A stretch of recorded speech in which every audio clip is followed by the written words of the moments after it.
All right, welcome to the first ever edition of the Wrestler's Dozen. I am Randy Isbell. With me is David Dufenberg.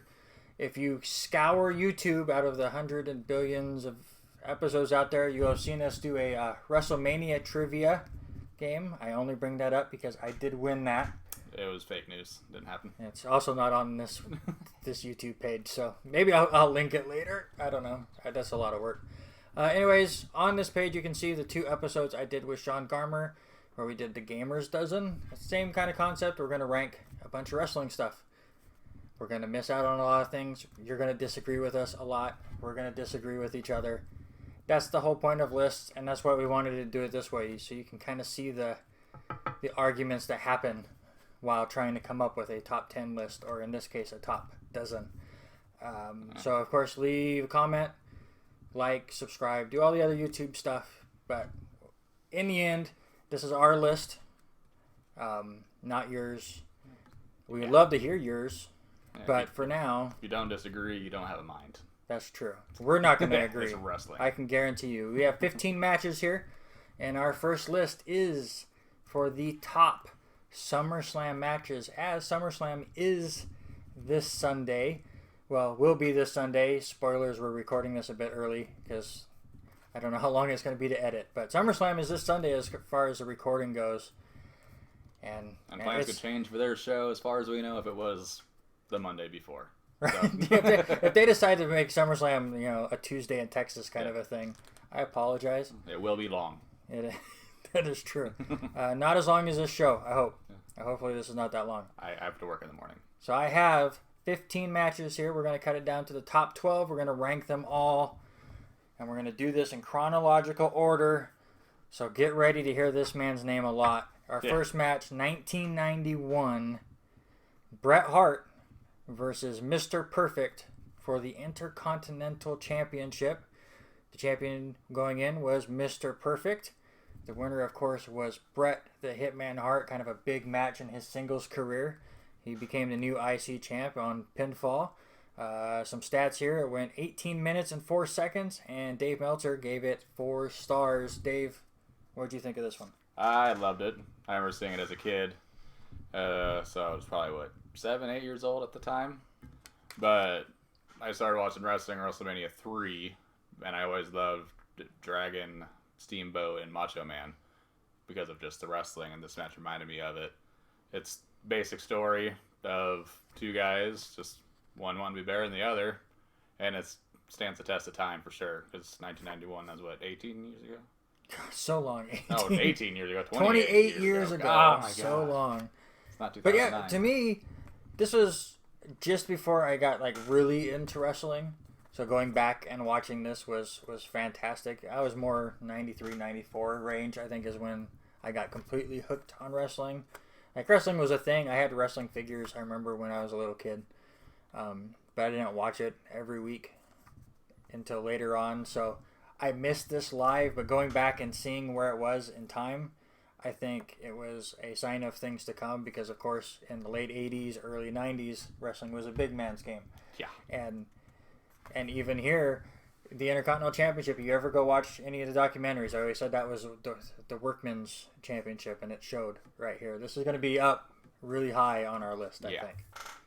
All right, next match. I said you're going to hear this name a lot. 1992, the next year, Bret Hart then defends his Intercontinental Championship against the British Bulldog in Wembley Stadium. An amazing sight to see as far as a pay-per-view. Luckily, they did this in 92 when Undertaker was 25 years old. Yeah. If they did it now, he would still be doing his entrance.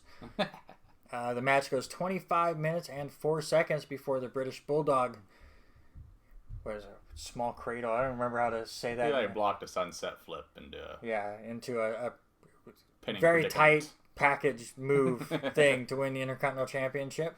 Meltzer gave it 4 4/4 stars, and of course, was it 3/4? I misread the thing. I don't care. That'd be 5 stars if it was 4/4. It's 1/4. It's 1/4. Oh, 1/4. Sorry. Okay. None of that was incorrect the whole time.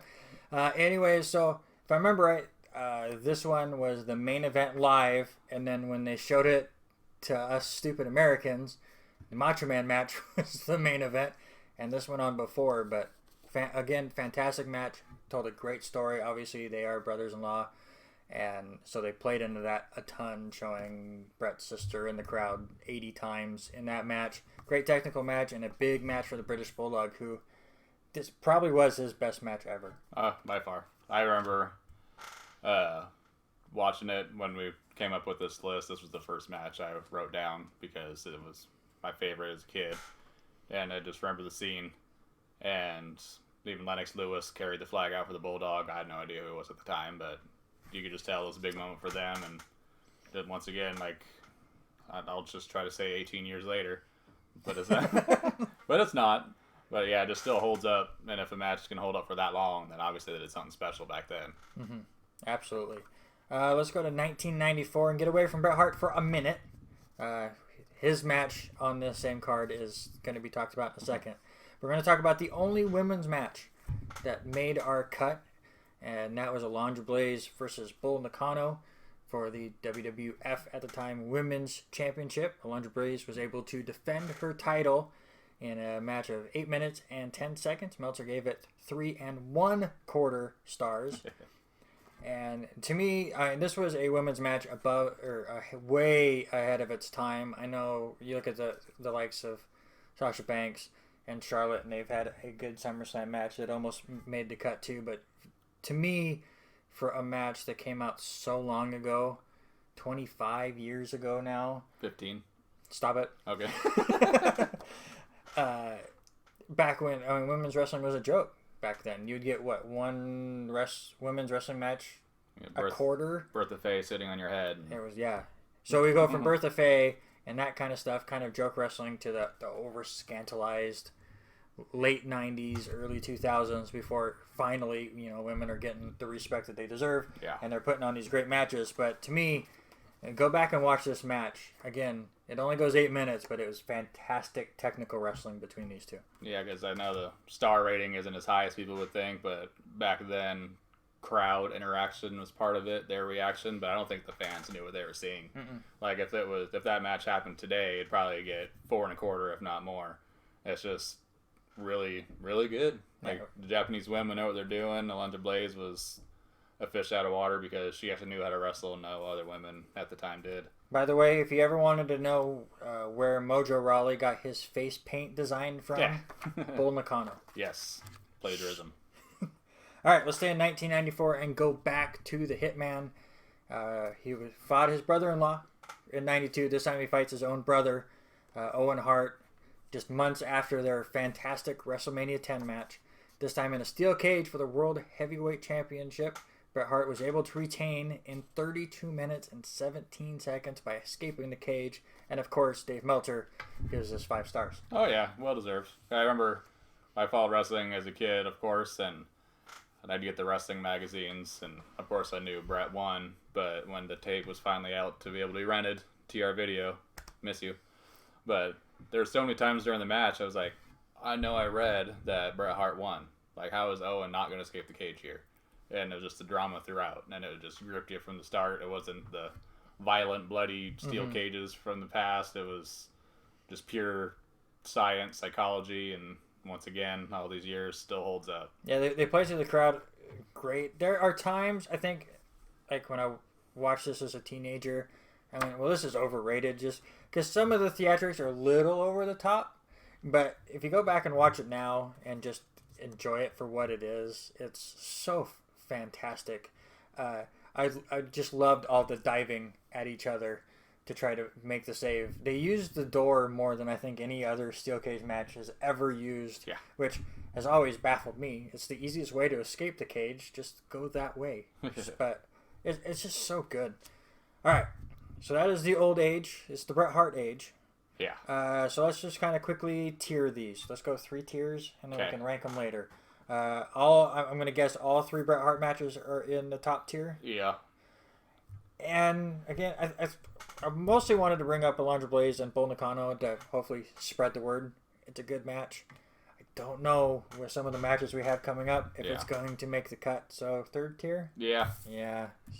But again, that doesn't mean don't go watch it. It's a fantastic match. Yes.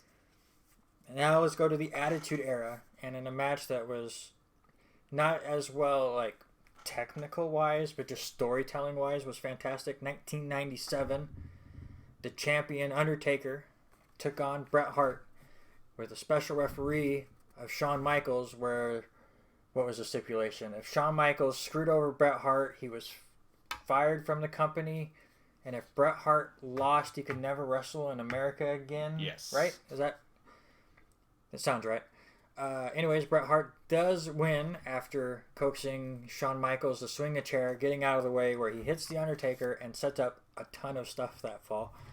28 minutes and 9 seconds. Meltzer only gave it a 3-star rating, but again, technically not a great match, but the storytelling was fantastic. Yeah, I remember going into this, like, because I loved this angle as a kid. Because I watched both WWF and WCW, and as bad as they were for a while, they were on the up and up here. And I was thinking, how in the hell is Bret going to win this match with Shawn as the referee? But then again, how was Shawn not going to try to get involved in this and get fired? And the whole match, I remember I didn't actually watch it. I put it on Channel 99 and kind of listened to it and saw the occasional squiggly picture. Done that. And, oh yeah, I heard what was going on, and it was even watching it again, rewatching the story of it was really good, and just the way the ending happened. Of course, it was semi-screw job, but of course, HBK tries to get back at Bret for spitting at him, and lo and behold, it's the Undertaker. He doesn't want to get fired, has to count him out, and that starts the Montreal screw job. It's the Undertaker's fault. And the first Hell in a Cell match comes from this match too. Yes. Quick side story, you brought up the whole Channel 99 thing. Of course, back then with pay-per-view, you had to order your own box and go pick it up from the cable company and hook it up if you wanted to watch pay-per-view. Or there was one channel that sometimes could pick up at least the audio, and you would kind of see figures.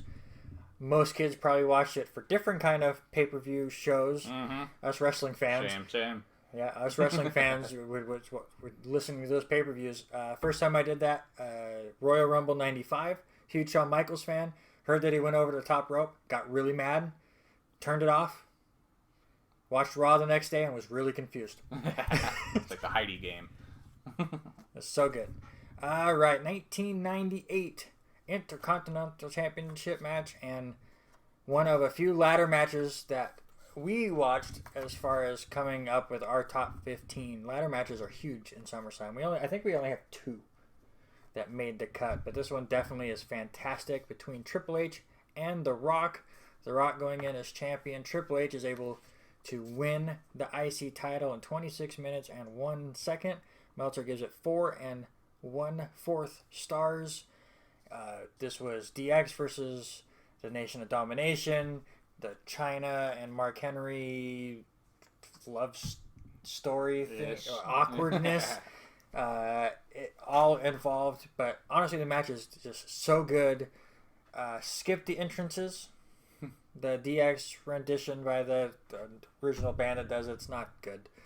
But the match itself is fantastic. They use the ladder in a lot of creative ways. I know we've had 5,000 ladder matches, and now they just try to go way over the top. Again, just like the old Shawn Michaels and Razor ladder matches, a lot more psychological with the ladder, I think.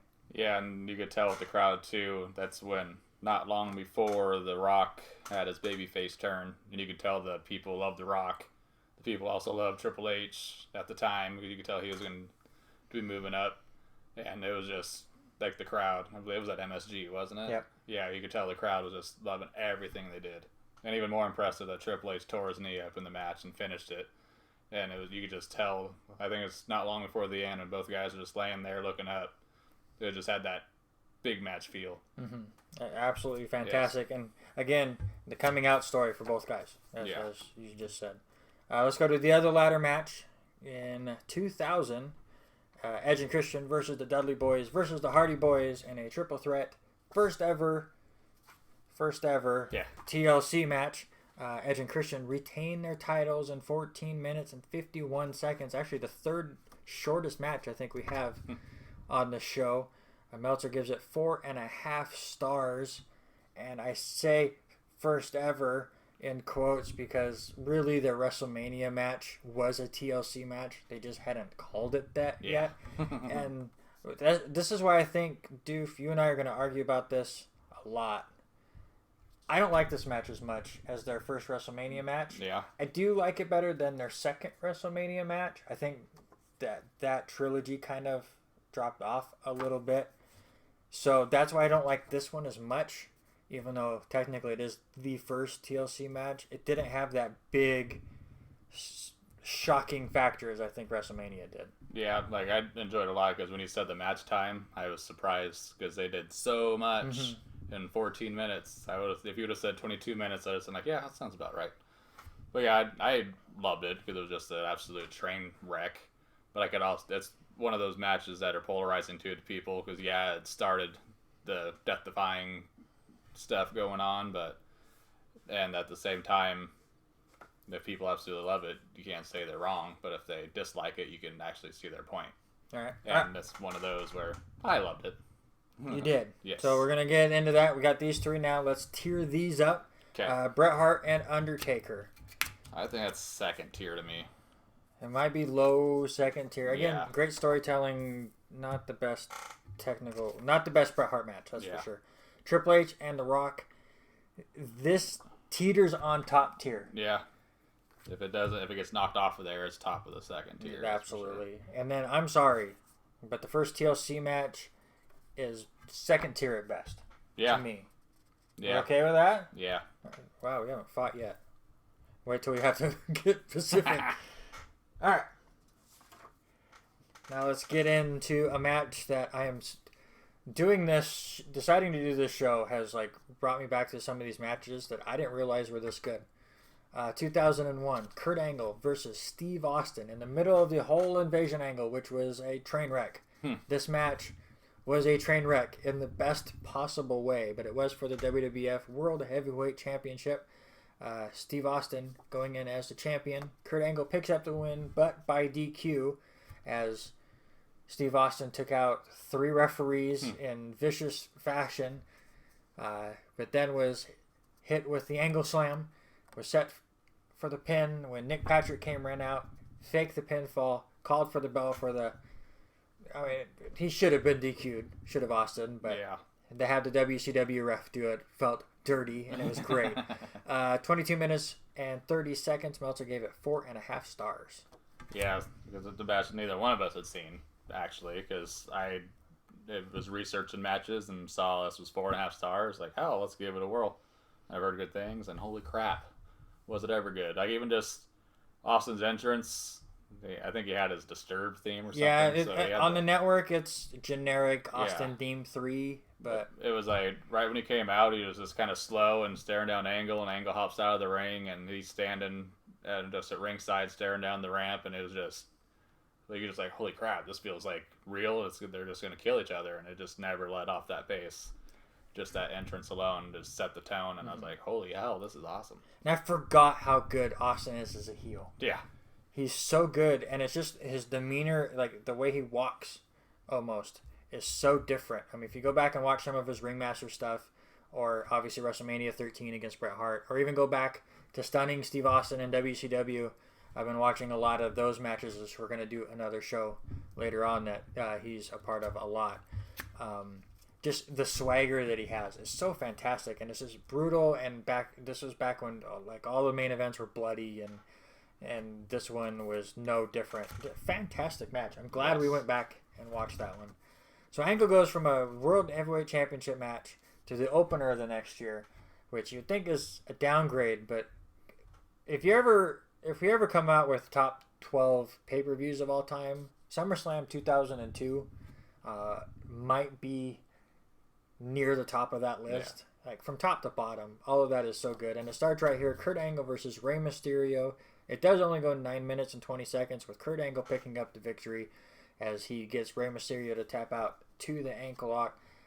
Meltzer gives it 3 3/4 stars. And this is a lot like the TLC match where you hear 9 minutes 20 seconds and you don't believe it because those two they were in fourth gear from bell to bell. Yeah. It's like the only rest hold was the ankle lock at the end.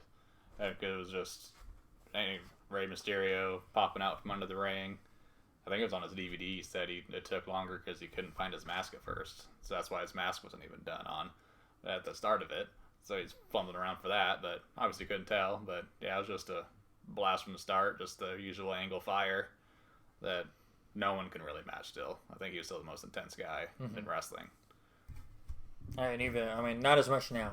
But yeah, when he could walk. when he could walk, he was very intense and fantastic. He was 6'2" instead of 5'7".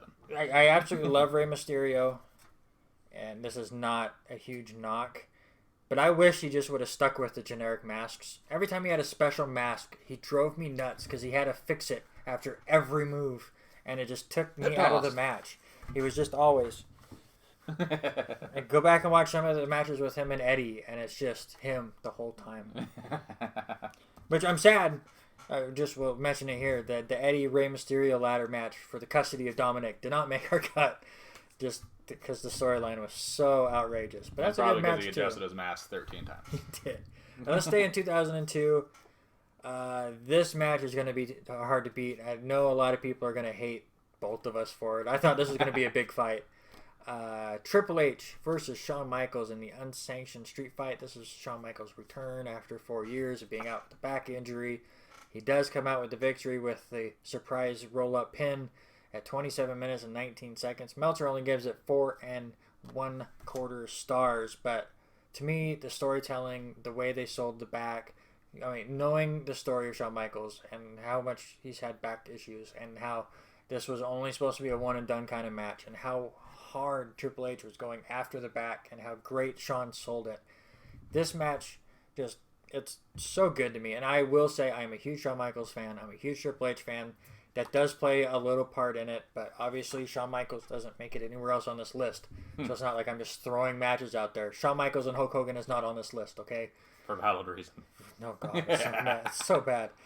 But this match, to me, is near perfection. Yeah, because I remember going into it too, because it wasn't long after this one actually. Yeah, we went to WrestleMania and it was the same feeling with Kurt Angle on his neck. It felt real, obviously because it was a real injury, but every time, like even just the little sidewalk slam on the chair, you're just sitting in your own chair, just he's gonna do that, really? Yeah. And I think that's why I didn't argue with you much about the ladder match though either, because I just really like it, knowing it's not technically the best, but this one I really like a lot too. But we both really, really like it. That's probably why it's going to be on top. It's gonna be tough to beat, Yeah. And I thought I was gonna have a big argument today, and then talking before we started recording, I went, okay. Well, they mentioned Jason Giambi in the match actually too. It made me feel old. Leave in a comment if you know who Jason Giambi is. I would really like to know that. I think as an A even was. God. All right, 2008. Oh, we fast forward a lot. It got bad. Yeah.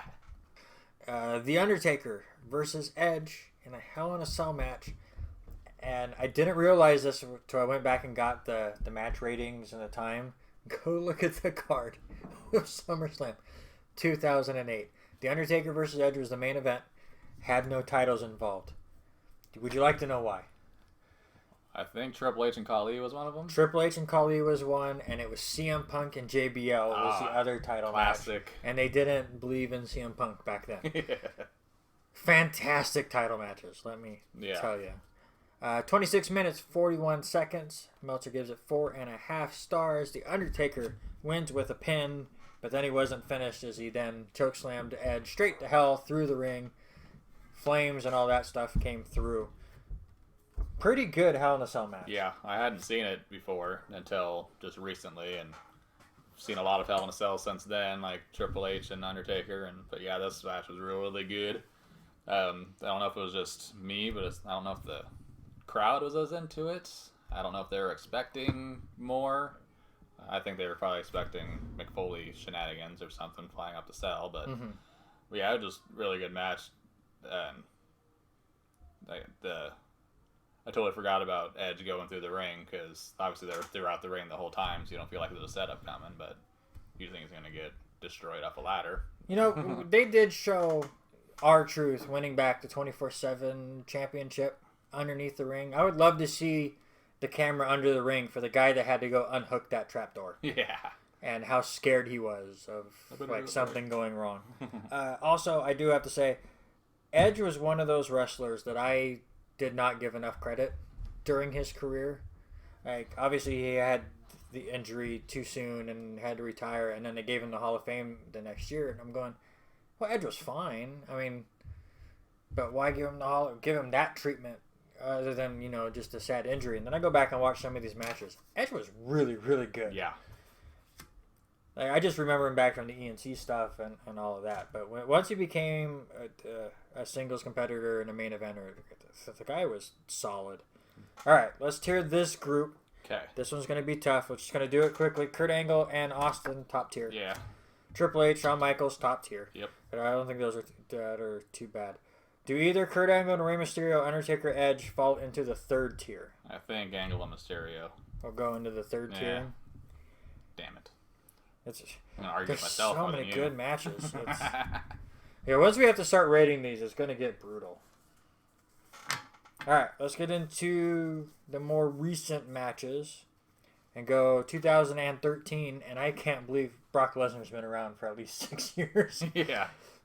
I mean, I know everyone makes a joke that he's only at like every 7th show and all that crap. So it doesn't feel like he's been around back that long. But back in 2013, I think he's been around 2 years. Or was it the same year that he came back with Cena? 2012 he came back. Because this is the year after. Because he went against Triple H this first Triple year. H at SummerSlam. So, so he'd already been back a year. He goes up against CM Punk in a no disqualification match. This was the big thing with Paul Heyman, where both of them were a Paul Heyman guy, and then CM Punk turned good, so Heyman turned on him and pushed over the ladder. I don't know. It's a little over the top craziness for me. 25 minutes, 14 seconds. Meltzer gives it 4.5 stars as Brock Lesnar picks up the win. It was one of the more interesting Lesnar matches because I think what I get tired of Lesnar matches, or at least for one of his big title runs, it just seemed like the other guy would get a little bit of work, and then Lesnar would hit a move and it'd be over every time.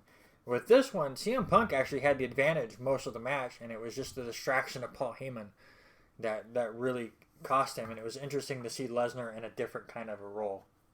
Yeah. Like, I pride myself on my memory, and watching it, I was like, wait, Brock won this match, didn't he? Because even some of the near falls on that, I was biting on again. And, just because the best versus the beast, I remember was the tagline, and that. Because if we did, like, our best pay-per-views ever, I almost want to rank this just for the last 2 matches. Because the next one, I believe, is going to be discussed also. Yeah. That was, like, probably the best 2-match streak of any show you can find. And I will correct you, this was 2 of the last 3 matches. Oh, yeah, because they had a filler in the middle there. No. That I cared about. Right, we'll get to it. So after there might have been a match between them. But anyway, so Lesnar, CM Punk. Also on that show for the WWE Championship, John Cena versus Daniel Bryan, with a special referee, Triple H. Cena goes in as the champion. He had handpicked Daniel Bryan to be his opponent in this match. This was the start of the Yes Movement. And Daniel Bryan becomes the new WWE Champion at 27 minutes and 5 seconds. Meltzer gives it 4.5 stars. Also, Daniel Bryan held the title for 2 minutes, as the match I was talking about. Randy Orton does beat him in that. So it was a big swerve. Listen, I love the internet community. Hopefully you're all watching the show. You guys all bit this hook, line, and sinker so bad where they screw Daniel Bryan and they're like, oh, they're just gonna tank him. You're the reason why he had to join the Wyatt family for a while, because they were dragging this out to WrestleMania. That's how I feel about it. I thought this was a fantastic match between the two. The crowd was into it. Triple H at that time was the good guy, where he was trying to make sure no shenanigans happened, that Vince wanted to screw Daniel Bryan out. Of course, he screws him out afterwards, and what's good for business comes out of it. But fantastic underdog tale in that match. Yeah, and even better because everyone likes to dog on John Cena, but that dude can wrestle. And he even, I believe it was a torn tricep he had in the match, or needed to get repaired. You can see a lump on his elbow. It was like a golf ball, and he could still work this match as good as he did. I think that was Total Divas that informed me of that actually around that time. So wanted to rather watch it, but yeah, fantastic match. And I think that was the first time he used that knee also, the bicycle knee or dice, I don't remember. But it's awesome and great way to introduce the finisher too. Who else other than just beat John Cena with it established from the beginning? Yeah, and again, John Cena always got made fun of like Triple H of not putting people over. Mm-hmm. Cena did that a lot. Yeah, he put people over a lot. Speaking of, let's go a couple years in the future. 2016, John Cena again taking on AJ Styles, and I believe this was the first of their big three matches. 23 minutes 10 seconds. AJ Styles picks up the win. Meltzer gives it 4.5 stars. And another one of those matches where John Cena knew AJ Styles was the future and put him over in a fantastic match, and it really let AJ Styles shine. It's not that hard to do. He's phenomenal. Yeah. I'm going to go there. He's phenomenal. His nickname shows it. Yeah. And this match is great. And beat up John Cena. He beat up John. Yeah, I wonder what their catchphrase is going to be. Yeah. They probably, by the time this comes out, they probably have already got it. Yeah. But, that was a great match. I remember watching it live, too. And there's this, as much as I like John Cena, there's still those moments where I was like, crap, he's going to beat him. Oh, he kicked out of that one. All right. And that happened with Styles quite a bit there. And it had you gripped. A very long show. And if a match can actually stand out in a long show like that, kudos to both guys because it was pretty amazing. And they had that Royal Rumble rematch, and I still think this match topped it to me. Yeah, and what you brought up, I think, is really interesting. Is you thought, this is where John Cena is going to beat him. Because, again, we all came into there going, Cena just beats everybody. Yep. And they used that against us a lot. Oh, a top rope attitude adjustment. Yep. Oh, match continues. All right. All right, our last match that's on this list. 2017. Fatal 4-Way for the Universal Championship. It was against the champion Brock Lesnar, Braun Strowman, Samoa Joe, and Roman Reigns. Lesnar comes out on top in 20 minutes and 53 seconds of a total car wreck. Yeah. Meltzer gives it 4 3/4 stars, which actually surprised me. I love the match, but I didn't think Meltzer was going to love it.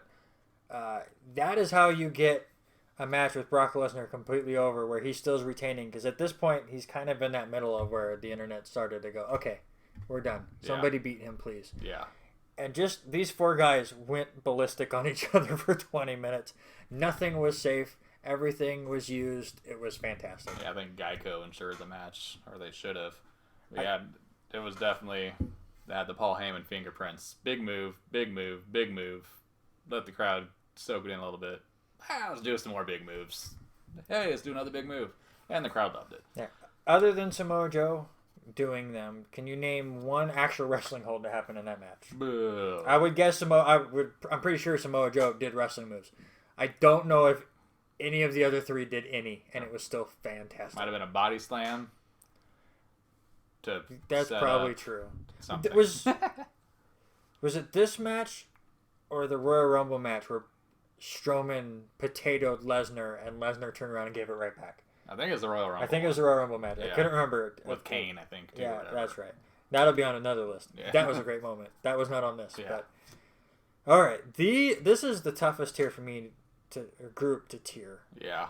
I don't know if any of them end up over in our top tier. And it's really tough. But just looking at what we have in the top tier already, it's brutal. The 4-way, honestly, I think doesn't even make the cut. They got 4 3/4 stars, but after rewatching it, it did not have that same feeling. Like it over 2 years, it didn't. To me, that's just me. That's so funny because going into this, I went, "Why are we watching this match?" Yeah. And then rewatching it, I enjoyed the hell out of it. Yeah, I think I was the one who recommended it, and I got let down by my own pick. So I'll put I think third tier to me. But I mean, that's almost getting cut at this point. That's going to be tough. Okay. The other three in the second tier then? Yeah, I think Cena and Styles is the only one that could go to first to me. Okay, but so we'll leave it in the second tier for now. Okay, so we have our 15 in tiers, which right now is showing Alundra Blaze and Bull Nakano, Kurt Angle, Rey Mysterio, and the Fatal 4-Way not making our cut. That's so hard with the Fatal 4-Way. Yeah. To say it's not one of the best 12. But what gets cut? In our second tier right now, we have Hart and Taker, the TLC match, Taker and Edge, Lesnar and CM Punk, Cena and Bryan, and Cena and Styles. Well, they definitely don't beat any of that stuff. Like Undertaker and Edge, I think it almost get bumped down a little bit. But not enough to get eliminated, right? Not, so I think we have our 3 that are out, right? I think so. Wow. I want to get this Fatal 4-Way in there, but I don't know. It's to me, it's between the Fatal 4-Way. Actually, I want to. This is where I'm going to argue right now. Yeah. Now that I'm thinking about it, Fatal 4-Way over Brett and Taker. Yeah. Because again, great storytelling. I think we loved it so much because it is the origin of where the screw job really started to like shape itself. Not the backstage stuff, but how they got to that match at Survivor Series. It also set up the first Hell in a Cell match between Taker and Michaels. I think they had a lumberjack match the next month, actually, which obviously went to shenanigans, which set up the Hell in a Cell. So that's me. I don't know how you feel. I want to cut Taker and Hart. I think I'll agree with you because out of all the other matches, that's the only one hanging on story alone. Okay. Everything else is work. So those 3 are gone. So that'll be easy. We'll put the Fatal 4-Way at 12. Yes. I'm totally fine with that. Out of these next 5, what's the worst? Undertaker and Edge. Worse than TLC. For me. I'll put these 2 together. I would say these are together then, right? Yeah. That's a flip-floppy there. Okay, let's go best of 2013. I think Cena and Styles is the best of this group. Yeah. What was the best match from 2013? Lesnar and Punk or Cena and Bryan? I think Cena and Bryan. Okay, I was gonna argue with you, but you answered the same way.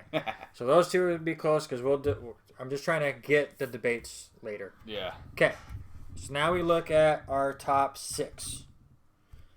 Dear God, our top 6 right now is Bret Hart and Mr. Perfect, Bret Hart and British Bulldog, Bret Hart and Owen Hart, Triple H and The Rock, Kurt Angle and Steve Austin, Triple H and Shawn Michaels. Can we just start with this?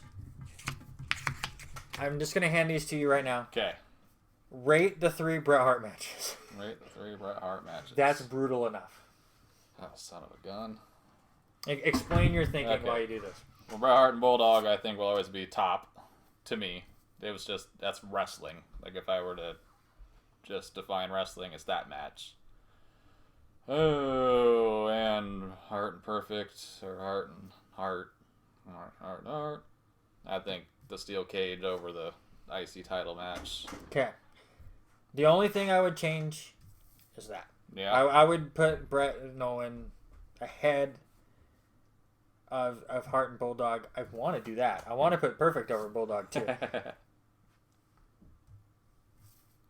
But I'll give it to you for now while we shape this out. We know our top match. So we are in agreement. I apologize if you completely disagree and you are going to call us terrible names. I hope you do, because that counts as views and clicks and all that stuff. Triple H and Shawn Michaels is our number 1 match. Again, I was ready to defend this for an hour and a half. And when I asked Doof what his number 1 match was, and he told me that, I went, well, there went all of our content. Yep. Out the window. Okay. Triple H and The Rock, Kurt Angle and Steve Austin. Do either of them break up the Bret Hart trilogy? If any. I think Triple H and The Rock is 6th. Yeah. So I agree. I think Angle and Austin is better than the ladder match. Yeah. I think it's a step above the IC title. Perfect. Yeah. I'm totally fine with that. Never thought a DQ finish would crack a top 5 in a best of. God, that's right. It's just such a smosh finish, but it was so perfectly done. Okay, so we got the top 5. Triple H and The Rock, We'll see if we drop it down at all. Cena and Styles or Triple H and The Rock. I almost want to just because I loved it, but just the coming out party for the two. I don't think I could drop it any further. I agree. It created 2 stars. This one kind of created Styles, even though, I mean, his career spoke for itself before he came to the WWE. I'm not going to say that. So, our only last debate, I'm sorry. I think the TLC match was not as great as the other one. It was the next WrestleMania where they had Hardy hanging, right? Yeah. Because they kind of did something similar in this one. Yeah. With Devon and Matt, I think, just dangling. I want to put Hell in a Cell over it. I'm trying to figure out an argument of why it should be above it, but there's not much. It's a match. Again, these 3 teams were fantastic, and they basically wrestled at every other pay-per-view against each other in triple threat matches and did all sorts of stuff. And I think that's why I'm totally cool knocking it down, because anytime you've seen a match like this, it's, I don't want to say the same, because that's so disrespectful and terrible. But I almost think this was the second step, and the WrestleMania match is what tied it all together. So having the second best match in a series. Now I'm forgetting who won the third match. Did Edge and Christian win all 3? They won all 3 of them. That's fantastic. But it was like they had Spike Dudley and Rhino and Lita show up, and was it that one or was that was WrestleMania? That was WrestleMania, yeah. So that they all blend together. Yeah, they just all blend together, and I think it knocks it down the list a little bit. But I think we have our 12. Yeah. And it wasn't as painful as I thought it was going to be. And we're sorry that we don't have Zeus on here. I'm not sorry. I'm not. I watched it just out of pure morbidity. Quick question. Yeah. The Zeus match or Shawn Michaels and Hogan? Which one was a bigger train wreck? Oh, bigger train wreck. I was thinking Michaels and Hogan because you didn't expect anything out of Zeus. Right? That match was what you expected. Yeah. You didn't expect Shawn Michaels to be a bouncy ball in the ring and just smudge that whole thing up. It's so great in terrible ways. All right, so here's our 12. Just run it down real quick. In 12th, you had the Fatal 4-Way match. 11th is the Triple Threat TLC. The 10th is Hell in a Cell. 9 is Lesnar and Punk. Then you get a couple of John Cena matches as Cena Bryan and Cena Styles. We'll go, 7th and 8th. 6th is Triple H and The Rock in their ladder match. And in the top 5, you have Bret Hart and Mr. Perfect. 4th is Kurt Angle and Steve Austin. And your top 3 are steel cage match between Bret Hart and Owen Hart. Bret Hart versus the British Bulldog in Wembley Stadium. And our number 1, which I'm sure nobody will agree with, but that's fine. Triple H versus Shawn Michaels in the unsanctioned street fight. And my last question to you, Doof. I want to do this when we do these kind of rankings, especially for pay-per-views. This one, I don't know if it's that hard to decide. Your SummerSlam MVP is? Bret Hart. Absolutely, it's Bret Hart. Yeah. He is Mr. SummerSlam. Yeah. And that's how it is. I know when we get to WrestleMania, we'll discuss if Shawn Michaels is really Mr. WrestleMania. Spoilers, I think he is. But Bret Hart owned this show in the early 90s. I think we reviewed 30 matches or close to it, or watched 30 matches, and I think there was only 2 or 3 of his that didn't make it. And I think they were tag title matches. I think almost all of his singles matches at SummerSlam made. Yeah, I think Hart Foundation and Demolition, another good match, did not make the cut. Worth watching, though. And I can't even think of what the other one was. It was probably another Hart Foundation match, but I think you're right. There's a lot of fantastic matches. I know we've missed some because we watched a lot. Yeah. Just to get ready for this, and even then, I feel like we didn't go through and watch enough. But we're 2 guys with families. We don't have a lot of time. So, if you disagree with our list, let us know below. If we missed a match and you want us to go back and watch it, let us know below. Or if you love us, that's great. Let us know below. Like, comment, share, do all the other YouTube stuff. We will be back next week with a smaller episode. We'll go back and forth between these longer ones and shorter ones. But for now, enjoy SummerSlam. For David, I'm Randy. You guys have a great night. Enjoy.